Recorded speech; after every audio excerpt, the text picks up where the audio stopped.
আজকে কিশোর গ্যাং যারা ছোটবেলা থেকে হয়ে বড় গ্যাংস্টার হয়েছে, তাদের কোনো নাম নিশানা পৃথিবীতে আছে দেখাতে পারবেন আপনি? সব নাম শুনলেই মানুষ বলে বড় জালেম ছিল, বড় গুন্ডা ছিল, বড় আসামি ছিল, থুতু দেয় মানুষ, থুতু দেয়।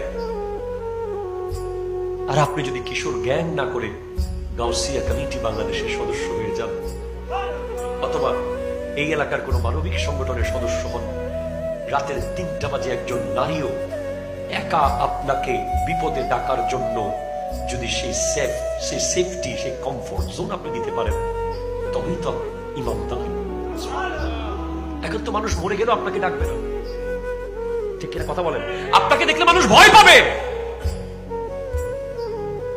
আপনি কিশোর, আপনাকে তো মানুষ মাথায় তুলে রাখবে, শ্রদ্ধার জায়গায় রাখবে, ভালোবাসার জায়গায় রাখবে।